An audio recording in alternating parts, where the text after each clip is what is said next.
Hello, everyone. I'm sure you all are doing amazing in your fields. And if you want to improve your performance, ask Parvez Khan, your NLP master practitioner and life coach. आज मैं आपके लिए एक case study लेकर आया हूँ। जैसे कि अक्सर हमने देखा है कि जब एक बच्चा अपनी माँ के पास अपने पिता की कंप्लेन लेकर आता है और कहता है कि मामा देखो ना, पापा मुझे हमेशा डांटते रहते हैं, उन्हें मेरी परवाह ही नहीं है, वो मुझे प्यार ही नहीं करते। तब अक्सर औकात में ज्यादातर माएँ उनका ये रिस्पॉन्स होता है कि छोड़ना, जाने दे, अवॉइड किया कर, तेरे पापा है ही ऐसे, मुझे है ना तेरी परवाह, मैं तुझे प्यार करती हूँ। नाउ माय क्वेश्चन इज, ऐसा कहकर उस माँ ने प्रॉब्लम को सॉल्व कर दिया या उसको और बढ़ा दिया? सोचिए और सोचकर बताइए।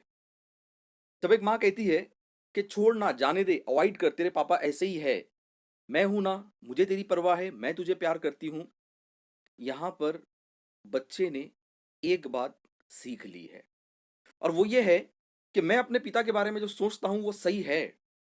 ये बात कंफर्म हो गई, क्योंकि उस बच्चे का जो सबकॉन्शियस माइंड है वो ये नहीं देखता कि बोलने वाला कौन है और किस इंटेंशन से कहा गया है।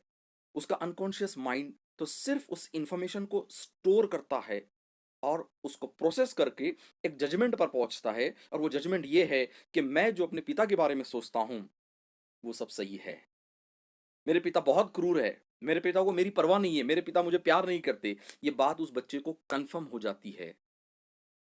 जस्ट इमेजिन, ऐसी सिचुएशन में अगर हम बच्चों को अपनी राय देने की बजाय अगर उन्हें कुछ क्वेश्चन पूछे, कुछ राइट क्वेश्चन अगर हम पूछे, तो कैसे होगा? जैसे मिसाल के तौर पे इस सिचुएशन में अगर बच्चा अपनी माँ के पास कंप्लेन लेकर आता है, कहता है कि देखो ना मामा, पापा हमेशा मुझे डांटते रहते हैं, उन्हें मेरी परवाह नहीं है, वो मुझे प्यार नहीं करते।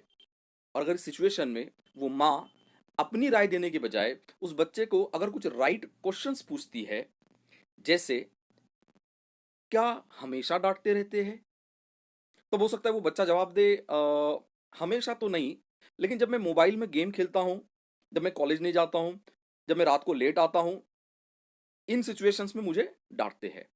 तब उस माँ का अगला क्वेश्चन हो सकता है, कभी तुमने जानने की कोशिश की कि तुम्हारे पापा ऐसा क्यों करते हैं? तो वो बच्चा अपने जवाब के साथ उसे अपना सोल्यूशन भी मिलेगा। तो वो कहेगा, शायद पापा को मेरी परवाह है, उन्हें लगता है कि ज्यादा मोबाइल देखने से मेरी आंखें खराब हो सकती है, कॉलेज नहीं जाने से मैं फेल हो सकता हूँ, और घर को रात लेट आने से मेरी आदतें बिगड़ सकती है। तब उस बच्चे को ये बात समझ में आएगी कि मेरे पिता ने जो मुझे डांटा है वो उनका गुस्सा नहीं है, बल्कि ये उनकी फिक्र है, ये उनका कंसर्न है।